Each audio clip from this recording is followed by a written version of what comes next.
Good morning students. Hello बच्चों, आज फिर से फिजिक्स के छोटे से सेकंड वीडियो में आपका स्वागत है। लास्ट वीडियो में हमने बात की थी inertia and its types. Yes बच्चों, आज हम बात करेंगे लॉ ऑफ इनर्शिया। और बच्चों, लॉ ऑफ इनर्शिया ही है जिसको आप बोलते हैं Newton first law of motion. शाबाश, कॉपी पेन निकालिए और लिखना, नोट्स भी साथ साथ आप अपनाते रहिए। Law of inertia sometimes also known as Newton's first law of motion. और बच्चों, और आपको पता है कि अकॉर्डिंग टू दिस लॉ, जब तक मैं किसी बॉडी पे बाहर से कोई फोर्स ना लगाऊं, जब तक मैं किसी बॉडी पर बाहर से फोर्स ना लगाऊं, वो अपनी स्टेट चेंज नहीं करती। यही कहना है न्यूटन के फर्स्ट लॉ का। Everybody, yes read here, read, everybody continue in the state of rest or of uniform motion। कब तक अमन, कब तक ऐसा होगा? Until it is compelled by an external force to change its state। External force is very important to change the state, otherwise the body stays, otherwise the body continue in the state of rest or uniform motion। ये है बच्चों आपका Newton first law of motion. It is very important.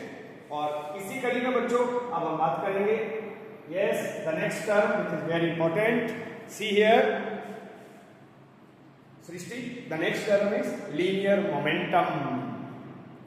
Momentum क्या होता है बच्चों? Momentum in a very simple words, it is the motion contained in a body. Motion contained in a body. जैसे bullet fired from gun, देखो कितना momentum है bullet का। बहता हुआ पानी मोमेंटम है, मूविंग ट्रेन मोमेंटम है। तो मोमेंटम का मतलब बॉडी का मास और बॉडी की वेलोसिटी दोनों का प्रोडक्ट कर दिया जाए। ये देखिए formula, the product of mass with velocity of the body, it is called momentum. Anika Vishisht, it is a vector quantity. बच्चों ये एक वेक्टर क्वांटिटी है, पी वेक्टर इसका सिंबल है। Yes, P vector it is equal to M P vector. तो momentum is very important term, it is a vector quantity. इसका symbol P vector, इसका formula P vector equal to M P vector. चलो बच्चों लिखो अपनी copy पे, बताओ मुझे। यस हरकीत, क्या होंगे बेटा एसआई यूनिट? क्या होंगे एसआई यूनिट मोमेंटम के? यस बच्चों, मास के यूनिट किलोग्राम, वेलोसिटी के यूनिट मीटर पर सेकंड। एसआई यूनिट सीजीएस खुद लिखो क्या होंगे, मैं नहीं बताऊंगा। लिखो सीजीएस यूनिट कॉपी पे, सीजीएस यूनिट आप खुद लिखिए। एसआई यूनिट मैंने बता दी है मोमेंटम। तो बच्चों momentum is very important term. और आपको एक बात और बता दें, जब स्केलर क्वांटिटी को, माफ कीजिए, स्केलर क्वांटिटी वेक्टर से मल्टीप्लाई किया जाता है, result is always a vector. क्या बोला सर ने? Smith, when a scalar quantity is multiplied with a vector quantity, the result is always a vector quantity p vector। तो शायद आपने लिख लिए होंगे सीजीएस यूनिट, तो चेक कर लो। किलोग्राम है तो ग्राम, मीटर है तो सेंटीमीटर पर सेकेंड। ये है बच्चों सीजीएस यूनिट ऑफ मोमेंटम। चलो डायमेंशनल फॉर्मूला लिख के बताओ बच्चों।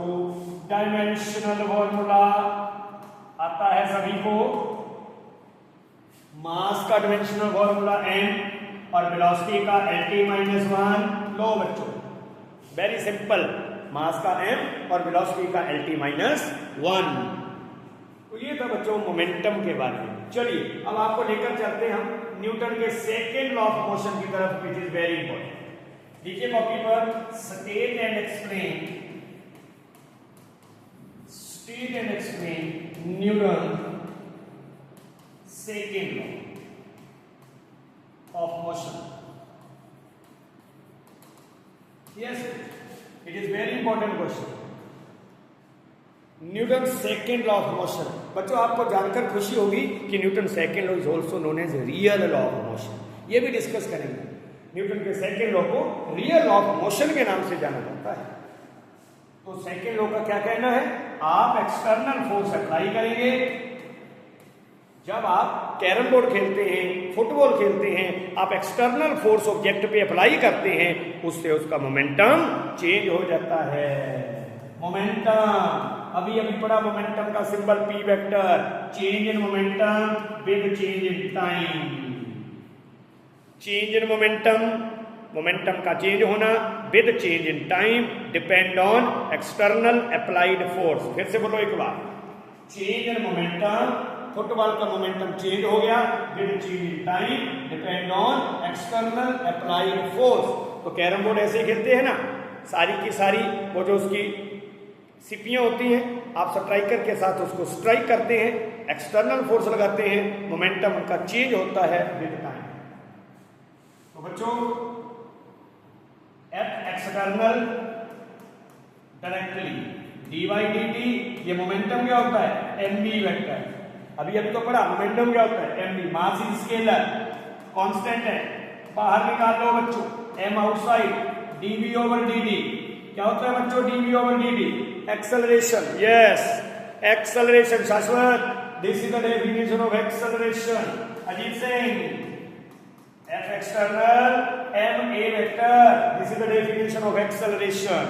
डायरेक्टली को हटा दो बच्चों, डायरेक्टली को हटा दो, कांस्टेंट के। SI system, in SI system K is 1, K की वैल्यू 1 होती है बच्चों। तो F external equal to M A vector, keep it in the box. ये है बच्चों न्यूटन का सेकेंड लॉ ऑफ मोशन। क्या रिजल्ट आया, क्या रिजल्ट आया बच्चों इसका, according to Newton second law, F vector equal to M A vector, that's all. तो बच्चों क्या क्या सीखा इस छोटे से वीडियो में, हमें पता लगा कि लॉ ऑफ इनर्शिया को बोलते हैं Newton first law of motion, linear momentum सीखा, उसका फॉर्मूला एसआई यूनिट सीखी, फिर न्यूटन का second law, the rate of change of momentum, the rate of change of momentum direct depend on external applied force, और उसका रिजल्ट क्या निकला बच्चों, F equal to M A. It is very important, so revise it. Thank you.